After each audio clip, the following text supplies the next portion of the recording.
que lo comparto en YouTube. ¿Ahí lo están viendo bien? Sí, Sí, profe. sí. Gracias.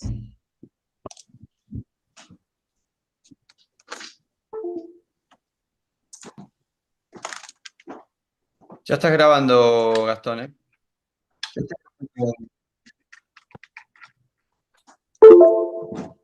Perfecto. Voy a bajar el volumen. ¿Ahí me ven y me escuchan bien? ¿Ahora? Sí, se escucha bien. Mejor, sí. Perfecto. Bueno, bienvenidas y bienvenidos a este seminario número 8. Como ustedes vieron en la materia, Salud del Trabajador y Medicina del Deporte, son dos grandes bloques, dos grandes áreas en una misma unidad de aprendizaje. No me ven. En algunas No, hemos profe. dado mayor énfasis a lo deportivo, si se quiere, y en otras vamos a dar mayor fuerza o enfoque a lo laboral, como es este que plantea la construcción de la salud del trabajador, sus antecedentes históricos, las normas que enmarcan la salud laboral, un poco para poner en contexto y situación de lo que vamos a ir viendo en este y en otros laboratorios y bloques de la unidad de aprendizaje. La idea en esta primera aproximación es historizar el trabajo en las diferentes civilizaciones e ir viendo cómo los descubrimientos en las labores influyen sobre la salud, cómo acontece su pérdida a consecuencia del trabajo y entender los procesos de las enfermedades laborales. Dijo Guillermo Rawson, una familia trabajadora sometida al hacinamiento de su albergue sufre una degradación física y moral que hace a los niños desgraciados para gozar de la salud necesaria en la evolución progresiva de la edad. Rawson es el fundador de la Cruz Roja Argentina, el primer catedrático que tuvo la UBA de Higiene Pública y político también, que nos anticipaba esto que hoy seguimos viendo como si no hubiera pasado el tiempo. Acá la idea un poco es que vayan viendo que hay una línea de tiempo en estos primero afecciones puramente y después cuidados de esa salud que se afecta por la labor. Los antecedentes históricos los vamos a ir viendo ahora, cómo surge después la medicina del trabajo a mediados de lo que sería el siglo XIX, cómo la salud ocupacional y la ambiental y las organizaciones del sistema de gestión y salud ocupacional, y cómo a mediados del siglo pasado este concepto de derechos humanos dan a la salud del trabajador un enfoque de mayor cuidado y prevención. Cómo los riesgos laborales han ido cambiando a lo largo de la historia. Porque si ustedes lo ven, el concepto de riesgo laboral, lo van a ir viendo, supone un logro, porque durante mucho tiempo no tenía sentido pensar en riesgo laboral. El trabajador no tenía derechos. El trabajador trabajaba porque era su vida, esa era su obligación, se le mantenía para que trabajara y si sufría algún daño, parcial o letal, esa era su suerte. Objetivos del trabajo, o mejor dicho, para el empleador, ¿cuál es el objetivo del trabajo? Obtener resultados en el menor tiempo posible, al margen de los costos, especialmente si eran humanos. En la edad antigua, si bien fueron descritas muchas enfermedades relacionadas con exposiciones laborales, porque el trabajo era mayormente esclavo, se hacía muy poco para proteger la salud de los trabajadores. Si uno lo piensa, tener esclavos era muy barato, pero era muy caro si se lesionaban, porque había que cuidar a esa persona que solo tenía que dar ganancia y nunca tenía que dar pérdida. Es por eso que en Egipto, la primera gran civilización erigida con el trabajo de los esclavos, conocida, aparecen estos primeros pasos que se escriben, que dejan constancia escrita de lo que sería la medicina del trabajo. El papiro de Edwin Smith, una copia del año 1600 antes de la era común, hay un primer manual de medicina ocupacional. Imhotep, que era considerado el abuelo, porque después van a ver que hay padres de la medicina del trabajo, era contemporáneo de esa época, del año 2780, antes de la era común. En la Mesopotamia, lo que hoy conocemos como Irán, aparece en el Código de Hammurabi, 2100 años antes de la era común, las primeras referencias a indemnizaciones monetarias por daño corporal ocasionado por el trabajo. Y acá van a ver ejemplos.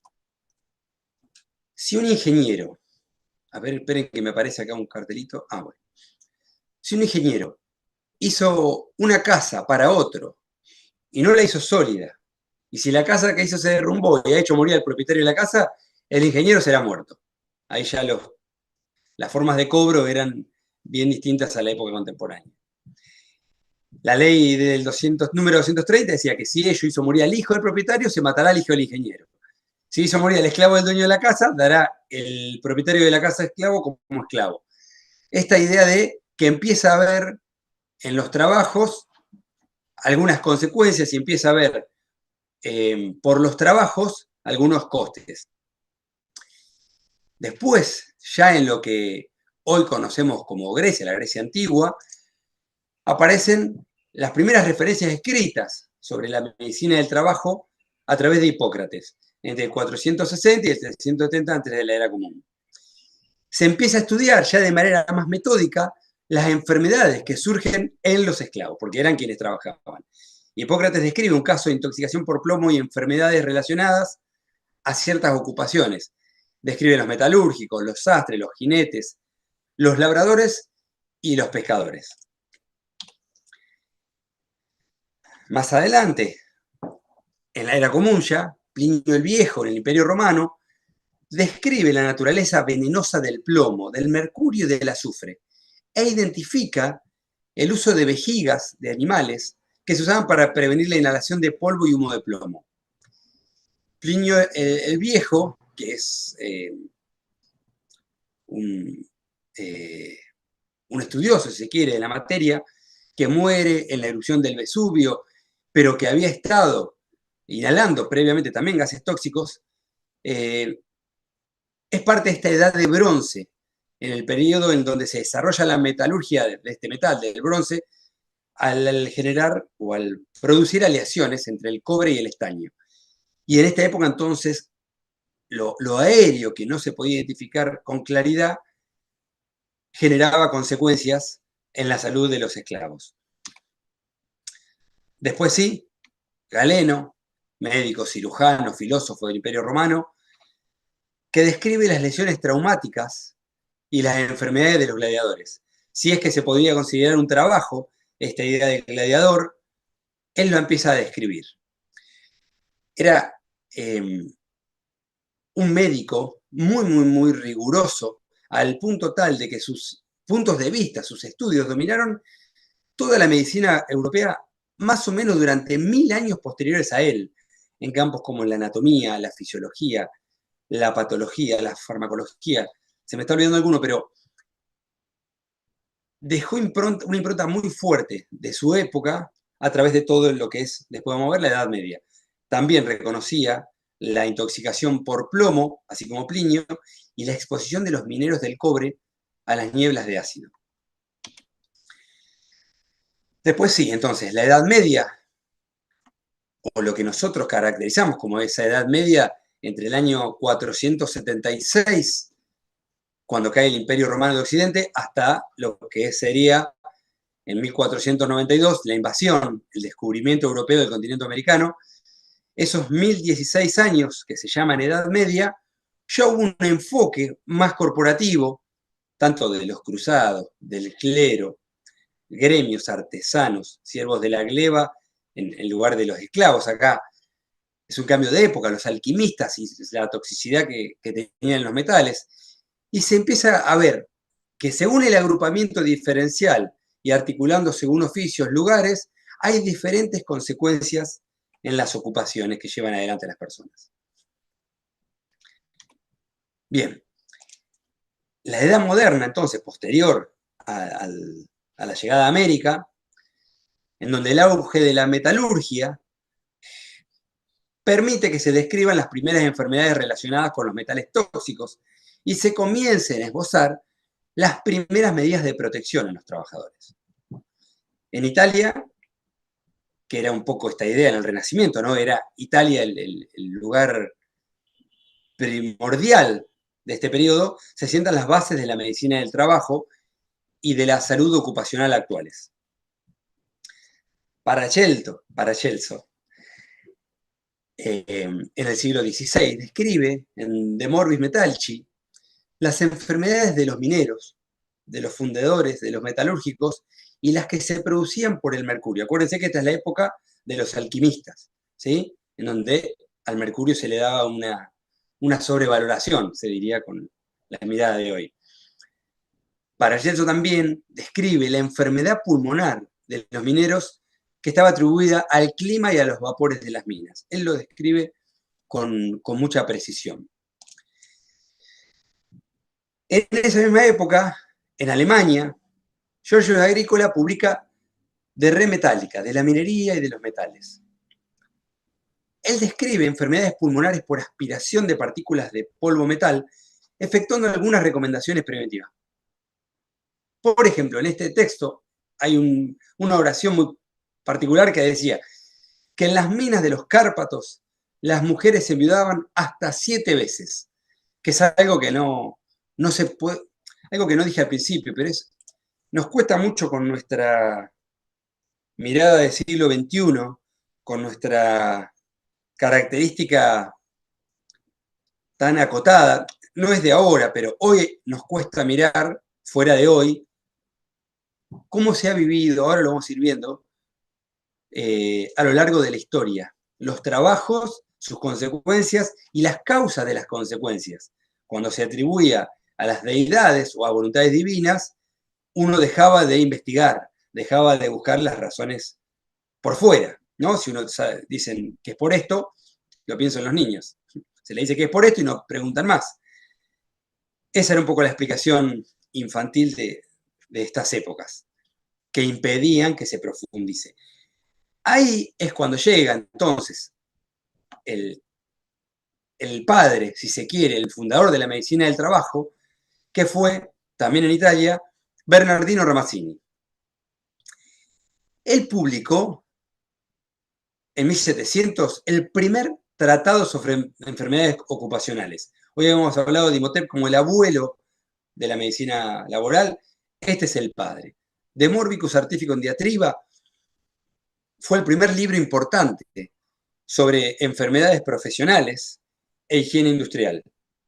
Él hace 2 tomos. En el primero describe las condiciones de trabajo y los riesgos para la salud de 43 profesiones y en el segundo tomo suma otras 9, de 52 profesiones en total, examinando las enfermedades de los trabajadores, su tratamiento y su prevención. Él, a lo largo de su vida, no solo estudiaba las enfermedades profesionales, sino que promocionaba medidas de protección para los trabajadores, algo que era bastante innovador a la época, alentando a lo que fue también el inicio de la seguridad industrial y lo que también después se recoge como guante de las leyes de accidente de trabajo. Él dice en ese De Morbicus Artificum Diatriba, deberé confesar que ocasionan no poco daño a los obreros ciertos oficios que desempeñan, donde esperaban obtener recursos para el propio mantenimiento y sostén familiar, hallan a menudo gravísimas enfermedades y maldicen el arte al que se habían dedicado mientras se alejan del mundo de los vivos. El padre de la medicina del trabajo, entonces, Bernardino Ramazzini. En Inglaterra aparece, posterior a él, pero no muy posterior, no más de 50 años, Sir Percival Potts. Algunos de ustedes lo han escuchado, no por ser un cirujano británico muy conocido, uno de los padres de la ortopedia, sino por un mal que nosotros vemos a veces en el hospital, que lleva su nombre, que es el mal de Potts, que es esa lesión vertebral que se asocia a la tuberculosis. Sir Percival Potts propuso una asociación entre la exposición al hollín y una alta incidencia de cáncer escrotal entre los desollinadores. Fue el primer científico en demostrar que un cáncer puede ser demostrado, provocado por agentes ambientales. Un agente cancerígeno ambiental y una referencia a la vez a una enfermedad profesional. Pero a la vez, el gran valor de él en la Academia de Medicina de Inglaterra, elitista y conservador si las había, era plantear que el trabajo y la esclavitud infantil merecían el repudio de las academias y no la vista gorda, iba a decir, no es un término académico, pero es hacer como que no existe como un problema que causa enfermedades laborales. Fue disruptivo y muy avanzado. Después, en 1832, también en Inglaterra, Charles Turner Traquair, difícil de pronunciar, publicó Los efectos de los oficios, trabajos y profesiones y de las situaciones civiles y formas de vida sobre la salud y la longevidad. Este fue el primer estudio científico sobre condiciones y medio ambiente de trabajo. En su tiempo se lo consideró también al heredero de Ramazzini, del padre de la medicina ocupacional. Por tanto, hoy dije el abuelo, después Ramazzini el padre, y este sería el nieto de Imhotep. Él también fue un pionero, junto con Sir Percival Pott, en la lucha contra el trabajo infantil. Y acá hay algunas imágenes que me resultaron muy ricas porque en ese texto de, vuelvo para atrás, Traquair, él dice algo que les voy a leer. Él dice, en esta fábrica trabajan 1.500 personas y más de la mitad tienen menos de 15 años. La mayoría de los niños están descalzos. El trabajo comienza a las 5:30 de la mañana y termina a las 7 de la tarde, con altos de media hora para el desayuno y 1 hora para la comida. Los mecánicos tienen media hora para la merienda, pero ni los niños ni los otros obreros lo tienen. Cuando en Manchester observé la salida de los trabajadores, cuando abandonaban la fábrica, los niños en su casi totalidad tenían aspecto enfermizo. Eran pequeños, enclenques e iban descalzos. Muchos parecían no tener más de 7 años. Los hombres, en su mayoría de 17 a 24, estaban casi tan pálidos y delgados como los niños. Aquí vi o creí ver una raza degenerada, seres humanos achaparrados, debilitados y depravados, hombres y mujeres que no llegarán a ancianos, niños que nunca serán adultos sanos. Ir a las salidas de la fábrica era ver un espectáculo lúgubre. Hoy lo había anticipado, no se toma real dimensión de que el trabajo, cuando se plantea el trabajo dignifica, tiene un componente de verdad, pero no cualquier trabajo o en cualquier condición o a cualquier edad.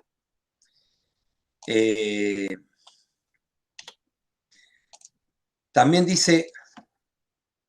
cuenta, mejor dicho, esto ya no es textual, que las condiciones de trabajo fueron muy duras porque la explotación, los testimonios y las necesidades de encontrar alivio en esa época, sobre todo en el alcohol, no hacían que decreciese una gran tasa de mortalidad. Estas jornadas de trabajo muy largas eran, sobre todo, mayormente porque la burguesía veía, en los primeros tiempos de esta industrialización temprana de la revolución industrial, que el mejor medio para aumentar su plusvalía era mucha cantidad de horas. Total, porque no había gran diferencia con aquella esclavitud que habíamos hablado de previo a la Edad Media, no había posibilidad de agrupación, de agremiación. La disciplina laboral impedía cualquier tipo de unión. El trabajo infantil no solo los privaba de educarse, sino que los privaba del ocio y los privaba de un desarrollo físico normal. La alimentación también era o papas, o pan, o grasa, nada de carne, porque los salarios eran muy, muy bajos. Los salarios de los niños eran, pero ínfimo no es la palabra, eran vergonzantes. Y las condiciones insalubres. Acá puse 2 imágenes en las minas. Hay también otros relatos, que no los iba a poner, sobre el caso de cómo las embarazadas tenían que trabajar, algunas hasta parir en ese momento, y caminar en 4 patas, arrastrando los vagones que pesaban toneladas.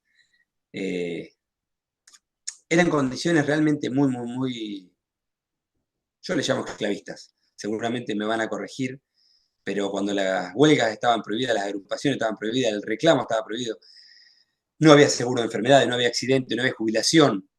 La legislación social en lo laboral en el primer periodo industrialista era nulo. Iba a ir creciendo, pero el primer periodo fueron décadas de trabajo muy, muy insalubre, por ser generoso.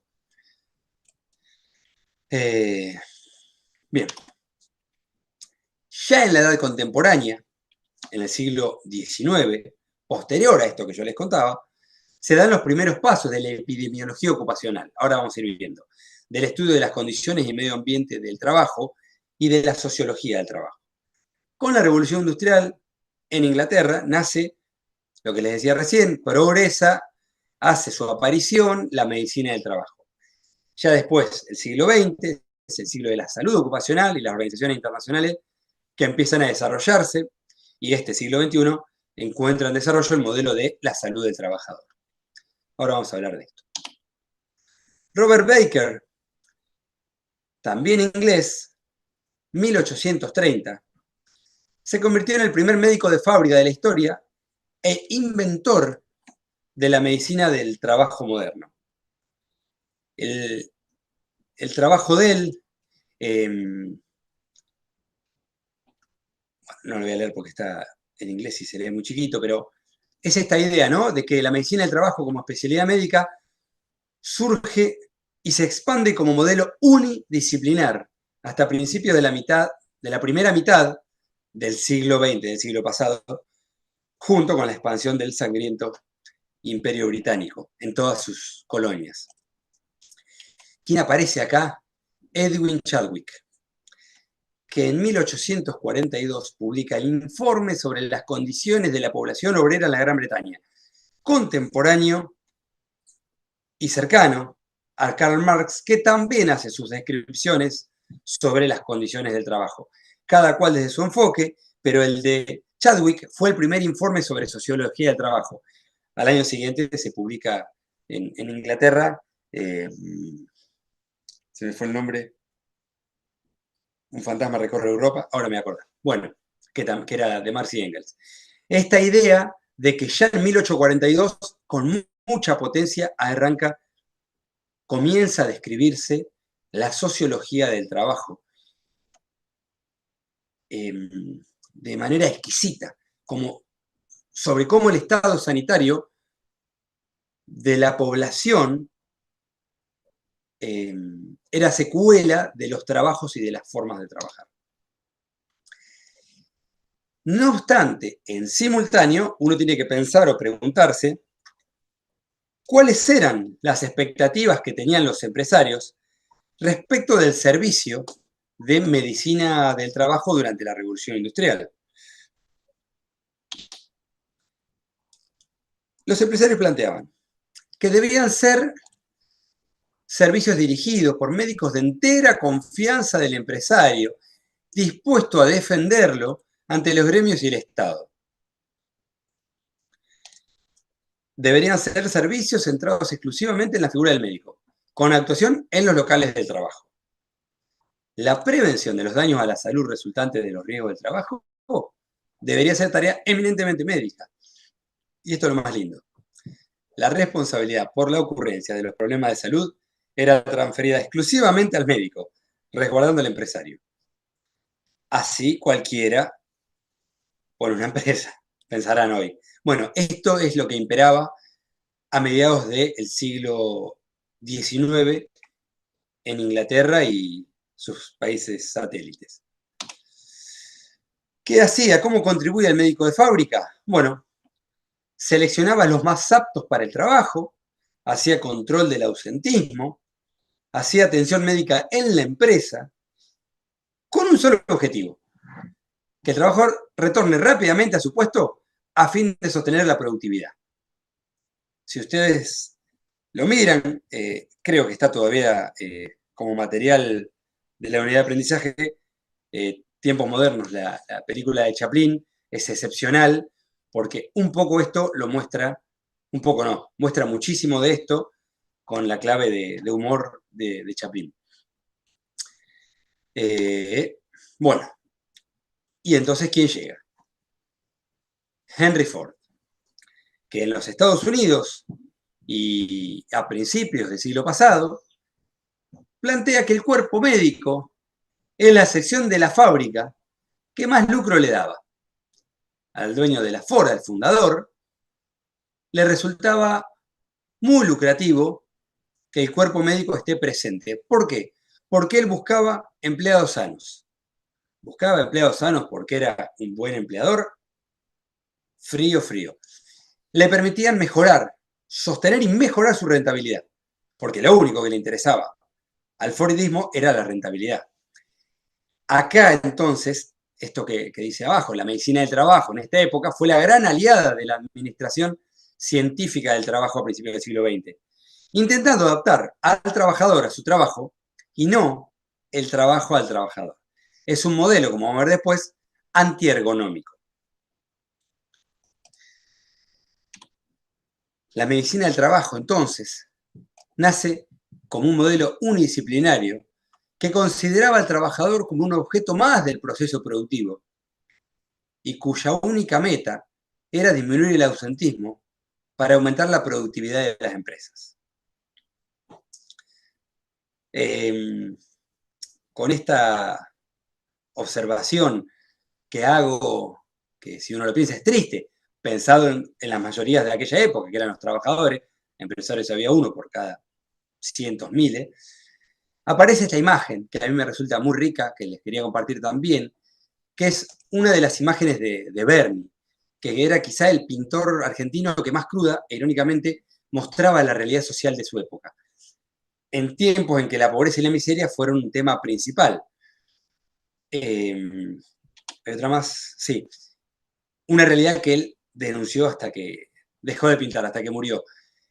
Él asumía el compromiso de reflejar en el cuadro la realidad que le tocaba vivir y utilizaba el arte como denuncia del mundo marginal de los trabajadores. Porque si ustedes piensan que el mundo marginal de los trabajadores no tenía quien los represente porque el trabajo era una obligación y no tenía ninguna contraparte, van a entender por qué a fines del siglo XIX, fines de 1800 y principios de 1900, Argentina tiene muchas luchas obreras en pos de lograr beneficios o menores maleficios para sus trabajadores.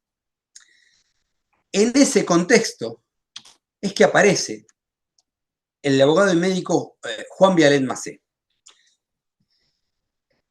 Él era un catalán que se había venido a vivir a la Argentina, que era realmente no solo un visionario, sino una persona con un compromiso social equivalente al que yo les contaba de Berni, que en el segundo gobierno de Roca, fines del siglo pasado, principios de este, y queriendo el Estado, como les decía recién, intervenir en las relaciones entre trabajadores y empresarios, porque los trabajadores, ellos decían, por las malas influencias del anarquismo extranjero, de la gente, de los inmigrantes, querían sancionar algunas leyes que regulen el trabajo de las fábricas y que den alguna forma de seguridad social para aplacar esos ánimos que venían tan exacerbados.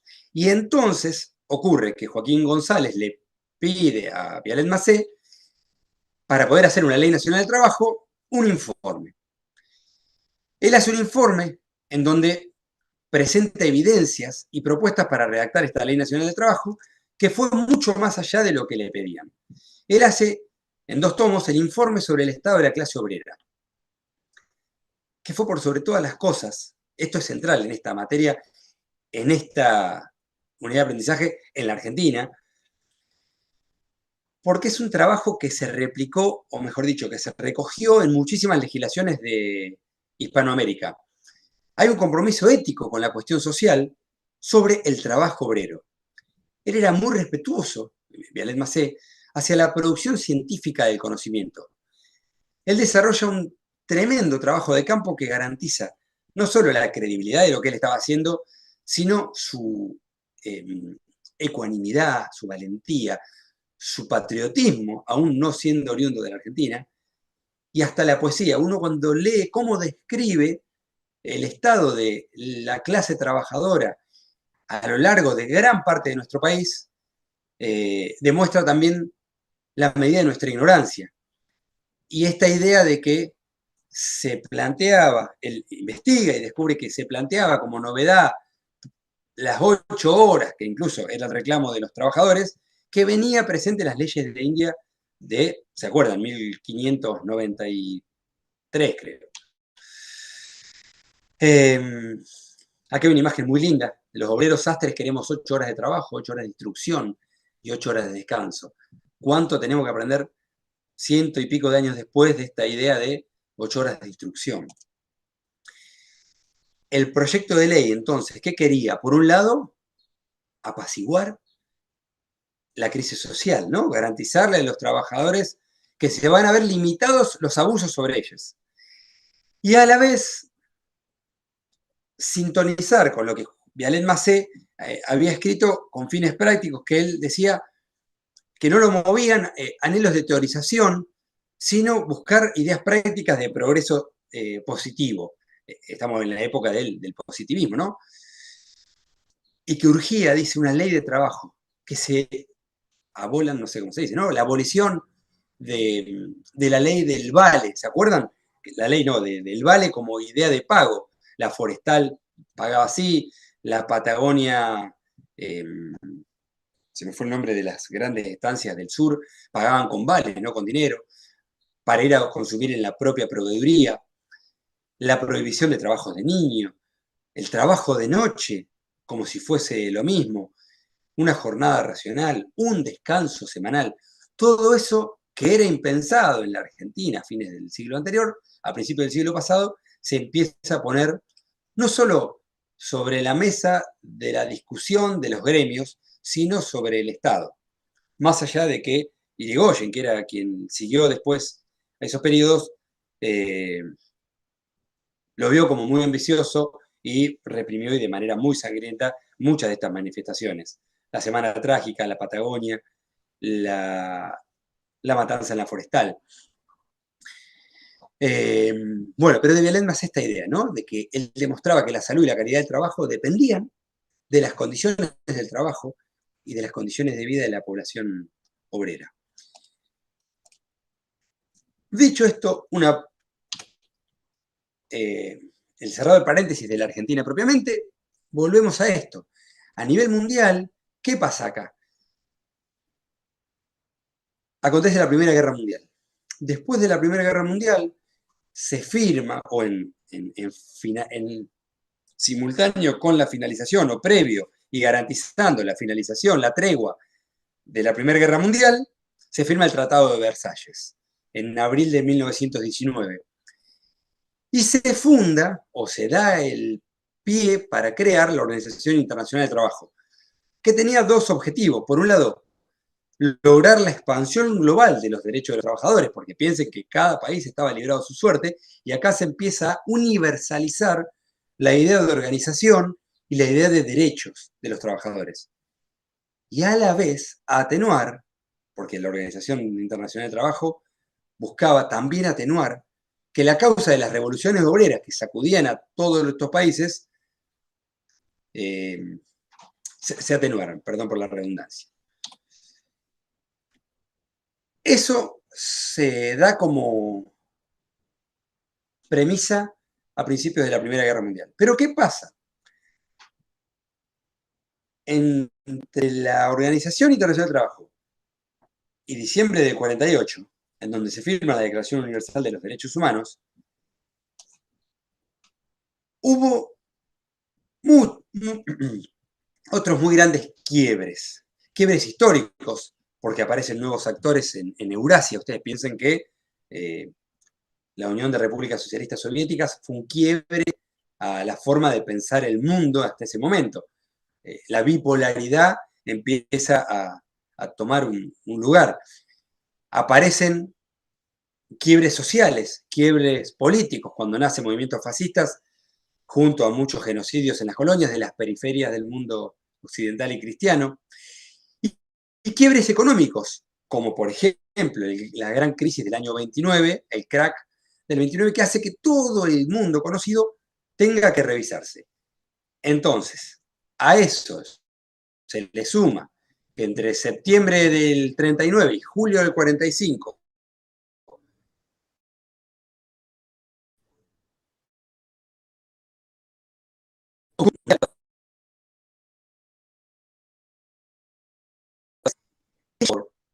muchos países, no me acuerdo el número, pero no eran todos, muchos países firman en la Asamblea General de Naciones Unidas, que se forma en el 48, un documento que se llama Declaración Universal de los Derechos Humanos, que era como un conjunto de normas y principios que garantizaban a la persona algunos derechos frente a los poderes públicos. Repito entonces, esta Declaración de los Derechos Humanos le garantiza a la ciudadanía normas y principios y derechos frente a los poderes públicos. Vuelvo a nuestro país, porque, no, antes de eso, voy a mostrarle dos ejemplos. No avanza. ¿Estoy solo? Se me tildó la compu. Está el de derechos humanos todavía, Gastón. Ah, me muero. Ah, mira, no sé por qué no avanza, perdón. Voy a cambiar el mouse de lugar.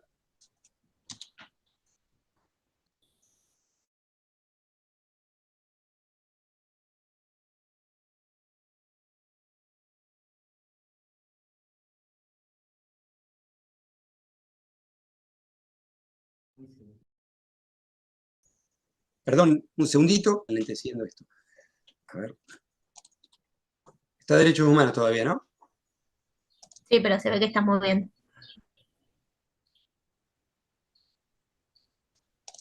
Ahí, segundito. ahí se está viendo, Gastón. Sí, pero vos sabés que. No sé si alcanzan a ver, acá dice, esta página está ralentizando Firefox, deténgala, y no voy a tener la de la clase. Si no, la cierro y la abro. Permiso.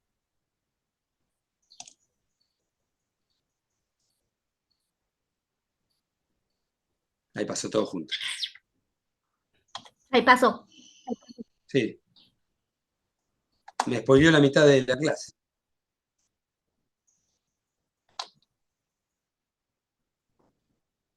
Un segundito, dejo de compartir solamente para ver. Perdón.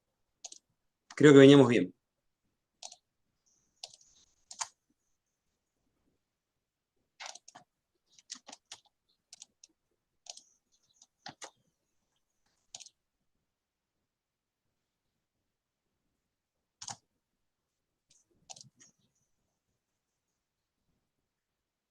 Estoy reiniciando.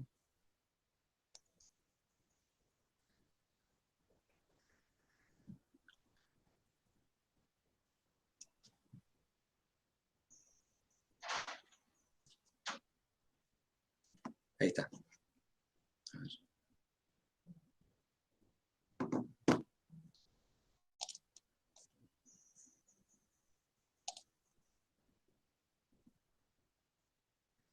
Mientras, Facu, ¿vengo muy lento o vengo bien? Va bien, Gastón. Bien, gracias.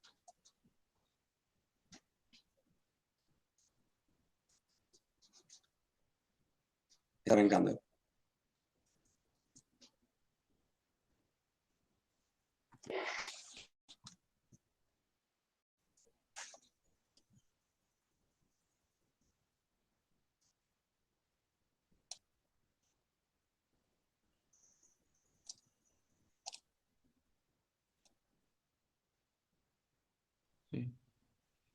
¿Estás mostrando?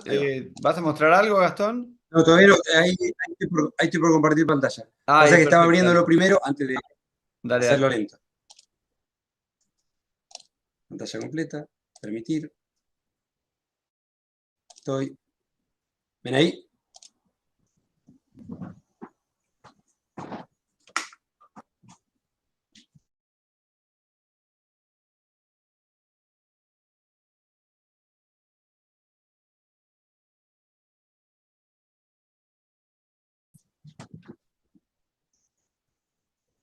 ¿Ustedes lo ven? Sí, ahí se ve. Sí, perfecto. Gracias. Bueno, entonces, yo les había contado en qué contexto se da la Declaración Universal de los Derechos Humanos, y entonces, para citarles, ¿no? Porque ¿qué relación va a tener con lo laboral? Porque en su artículo 23, por ejemplo, dice que toda persona tiene derecho al trabajo, a la libre elección de su trabajo, a condiciones equitativas y satisfactorias de trabajo y a la protección contra el desempleo.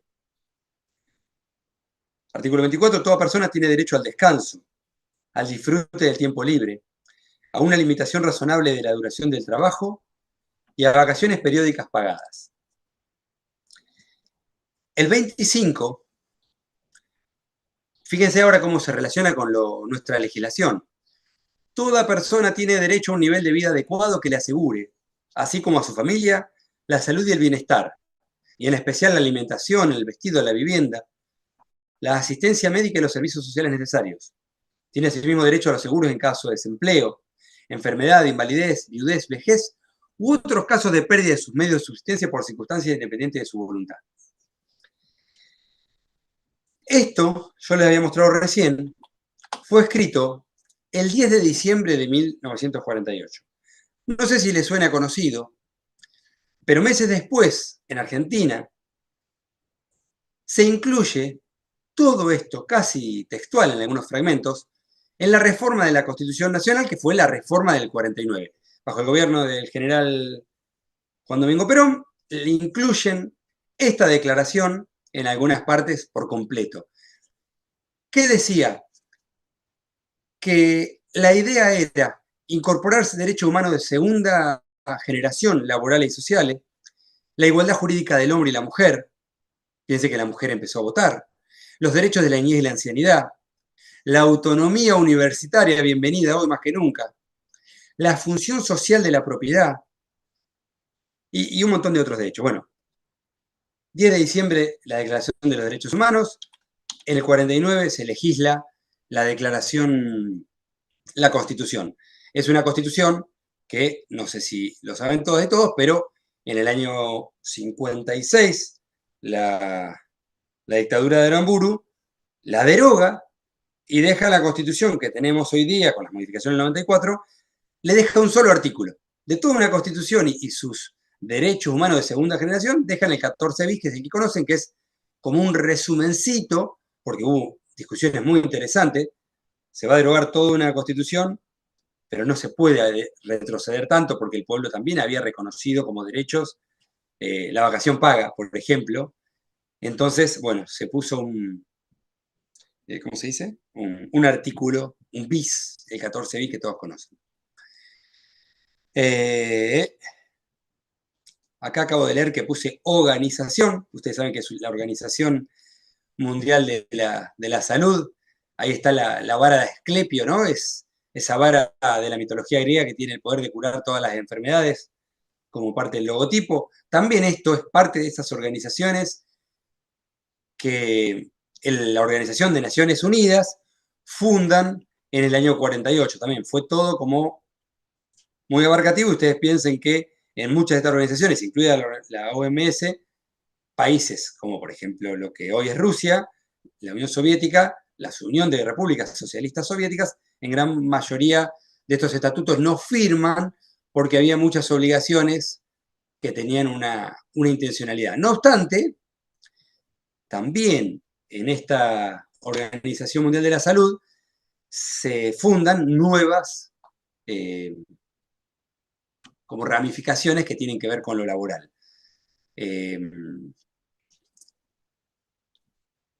Y plantea también esta idea de lo preventivo, empieza a plantearse lo preventivo. Eso es lo que quería decir acá. La comisión permanente se pasa a llamarse International Commission on Occupational Health y empieza a ser quien resulta, así como la OMS, es la más importante en lo sanitario, y la Organización Internacional de Trabajo en lo laboral, esta Comisión Internacional de Salud Ocupacional pasa a ser la más importante en lo preventivo y en lo rehabilitador también de lo laboral. ¿Qué viene acá que nos interesa mucho? Que es parte de un documento que se publica en 1984 por la Organización Internacional del Trabajo. Aparece esta idea de factores psicosociales, ¿sí? Que son complejos y difíciles de entender, porque representan como un conjunto de percepciones y experiencias del trabajador que abarca muchos aspectos. Hubo listas de riesgos psicosociales muy amplias que abarcaban la sobrecarga en el trabajo, la falta de control, los conflictos de autoridad, la desigualdad en el salario, la falta de seguridad en los trabajos, los problemas en las relaciones laborales, los trabajos por turnos. Todo eso habla del factor psicosocial, que a nosotros nos gusta mostrarlo a través de esta imagen tan linda y tan gráfica que se llama el círculo de Clerk. Que si ustedes miran, en el centro está la situación que vive el trabajador. No se los voy a leer todos, lo tienen, pero que entiendan que cada uno de esos circulitos que rodean al trabajador son determinantes y condicionantes. El ejemplo, el estado de salud del trabajador lo determina y condiciona. Los datos antropológicos, edad, sexo y otros, lo condicionan. Las expectativas personales lo condicionan. Lo que dure el trabajo o su salario lo condicionan. Según sea el ápice, van a estar en un lateral los imperativos económicos, imperativos técnicos y de tipo económico. En el otro extremo arriba, la situación práctica y jurídica del trabajador como subordinado, o sea, lo contextual en lo económico, político y social. Ninguno de nosotros se salva solo. No existe esta idea de que a mí nadie me regaló nada y yo me hice solo. Es una fantasía liberal que se desnuda solamente prestándole atención a este cuadro. ¿Que el esfuerzo es determinante? Claro que sí. Que la motivación, pero somos hijos del contexto. Y este gráfico clarifica como pocas cosas cuánto de lo de arriba nos determina. Piénsenlo como estudiantes de una universidad pública, hace 3 años, hace 2 años, 1 año, ahora lo que será el año que viene. Y abajo sí lo propio. Por un lado el medio ambiente de vida, lo físico, sanitario, sociocultural. Por el otro lado lo propio, pero el imperativo económico. Y todo esto en el marco del hombre y la mujer. Las características, las aptitudes, la experiencia profesional, los sentimientos, las aspiraciones. Ahora lo había puesto un poco más detallado, perdón que no me lo acordé, pero es esto, ¿no? Para que lo vean y lo estudien, porque realmente siempre se pregunta en todo contexto, porque es entenderlo, poder explicarlo, poder graficarlo por completo, con ejemplo, ordena también la unidad de aprendizaje en lo laboral.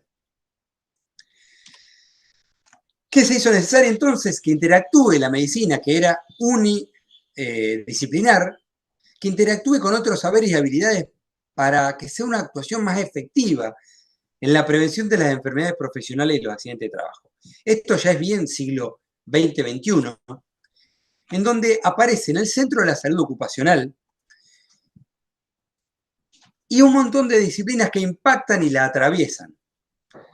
La sociología y la psicología, la ergonomía, el derecho laboral, la higiene y seguridad ambiental, la terapia ocupacional, la rehabilitación, la epidemiología, la estética, todas las que nombro y las que no, impactan y atraviesan la salud ocupacional.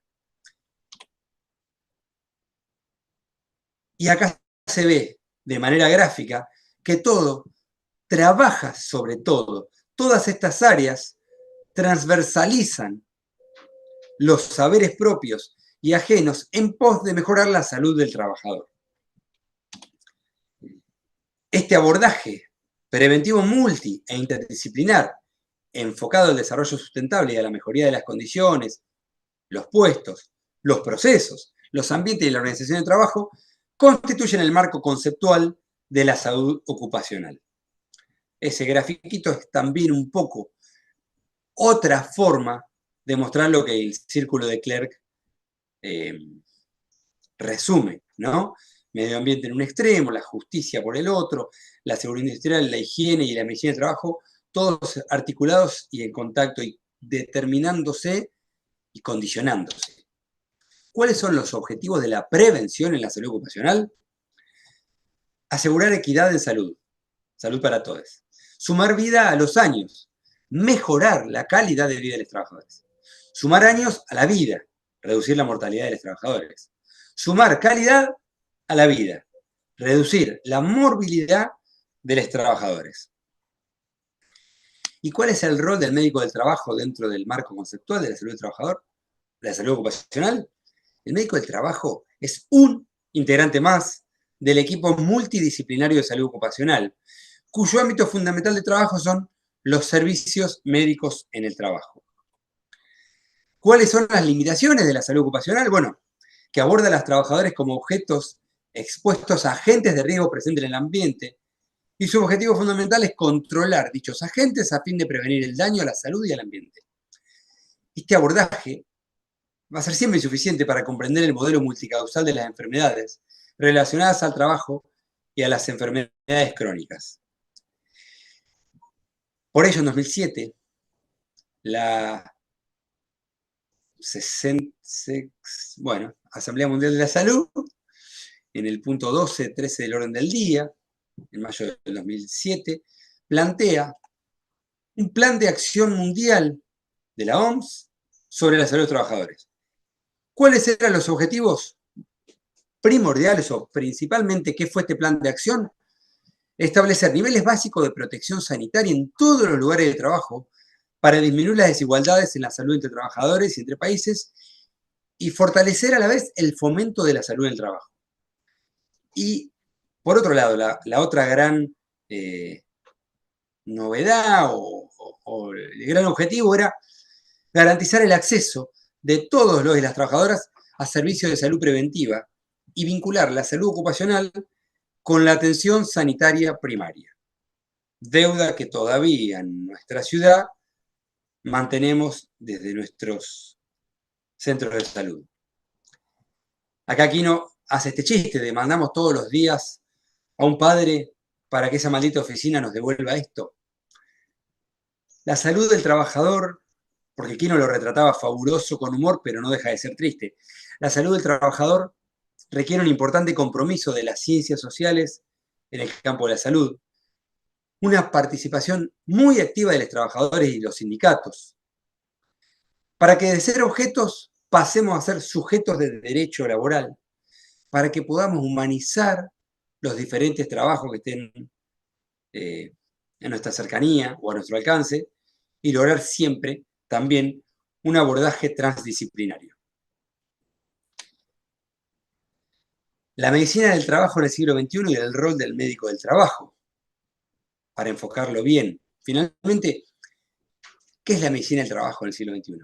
Es la especialidad médica que contribuye a prevenir los accidentes de trabajo y las enfermedades profesionales, así como también promocionar y vigilar la salud y la calidad de vida de los trabajadores en un contexto social, bioético y transdisciplinario. La medicina del trabajo en el siglo XXI busca asegurar el derecho a la salud y trabajar para la mejora continua de las condiciones de salud de los trabajadores, en su dimensión física y mental, y además promover la interacción saludable entre los trabajadores y de estos también con el ambiente físico y social del trabajo. El rol del médico del trabajo debe haber sido capacitado para trabajar en equipo, refuerzo esto, en forma transdisciplinaria, y desarrollar una sólida formación en clínica médica y dominar los conceptos y las herramientas de la salud pública, la epidemiología, la bioética y la medicina preventiva. Y finalmente no quiero dejar pasar a Ramón Carrillo, que fue un neurocirujano, neurobiólogo y sanitarista argentino, el primer gran sanitarista, si podemos hacer escalas de valoración, así como a Ginés, que en paz descanse, hace 2 días, el anterior ministro de Salud de la Nación. El primer ministro de Salud de la Nación fue Carrillo, que le había dicho en su momento a Perón, si hay un ministerio de Agricultura, ¿cómo las vacas van a tener un ministro y nosotros no vamos a tener como personas? Y él se caracterizó por desarrollar una medicina preventiva, organizar hospitales, conceptos que eran centralización normativa y descentralización ejecutiva. Él fue el primero, desde su ministerio, en hacer cumplir normas sanitarias, como campañas de vacunación masiva. En aquella época estaba la difteria y la varicela variólica y antidiftérica, era la vacuna.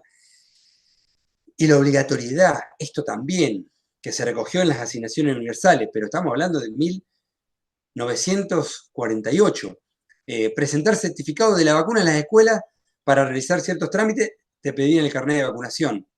Hubo campañas masivas en esa época contra la fiebre amarilla, enfermedades venéreas. Creó un primer empresa de medicamentos del Estado, fábricas nacionales, muchos hospitales, muchos. Bueno, los intersonales, las ideas de todos los intersonales de la provincia también provienen de Carrillo, que había dicho, y ahí venía, frente a las enfermedades que genera la miseria, frente a la tristeza, la angustia y el infortunio social de los pueblos, los microbios como causa de enfermedad son unas pobres causas. Un sanitarista que merece ser reconocido en esta unidad de aprendizaje porque en nuestro país y en la región, Brasil después recoge, cuando él se tiene que ir del país, lo retoma, lo convoca y hasta su muerte muy temprana trabajó para nuestro querido país vecino. Y finalmente, esto lo voy a pasar, les queda el PowerPoint, pero el trabajo, con todo lo que les conté, también sumó en su historia decenas, cientos, intuyo miles de accidentes, de multitudes que mueren a causa del trabajo, ¿sí? Fábricas en Nueva York, mineros en el Reino Unido, 439 mineros, 2.000 personas con miles de heridos cuando un buque de vapor que transportaba explosivos en Halifax, eso es en Canadá, en 1917, fue la primera explosión monstruosa, iba a decir, ¿no? Gigantesca previa a la bomba atómica. Después de 1919, también hay Reino Unido, acá esta de Seveso en Italia, fue una explosión de una planta química en las afueras de Italia, que también gran accidente en la industria química.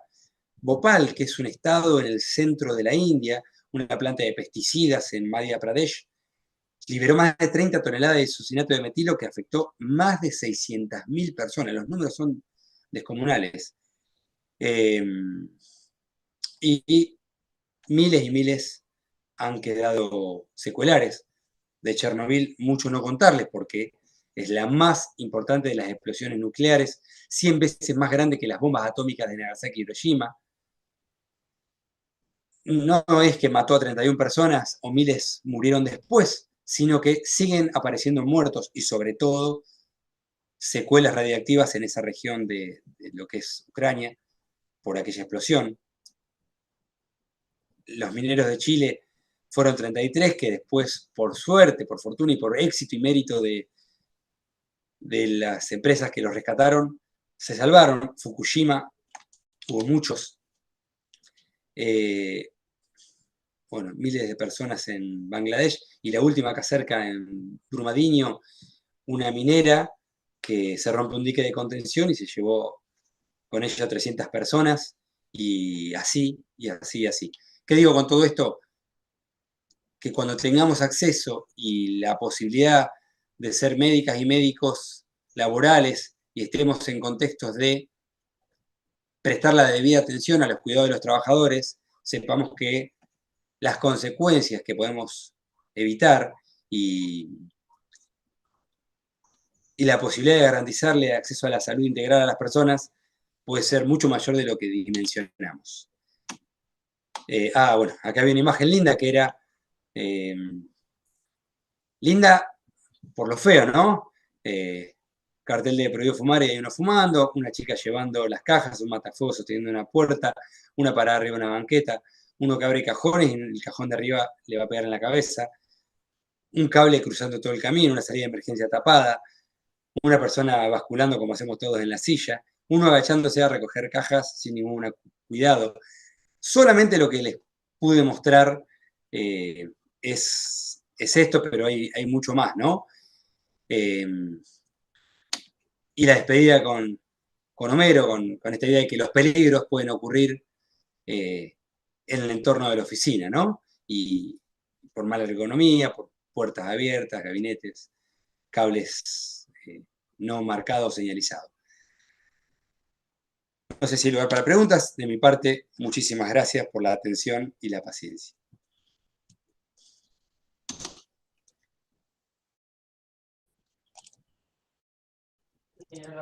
Muchas No sé gracias, cómo estoy con el Gastón. tiempo. Estás perfecto, perfecto. Bueno, ¿se vio bien? Muy interesante y muy linda presentación. Barbie, ¿algo para preguntar? Bueno, gracias. Barbie, ¿algo para comentar, preguntar? Los estudiantes que están No, ahí, hay algo en el chat, no sé si para no, comentar. Bueno, nos vemos no, mañana, muy no bueno. sé si nos vemos mañana, pero de mi parte, muchas gracias por la atención a todas y todos. Gracias, adiós. Chao. Chau, Mañana. Adiós. chau.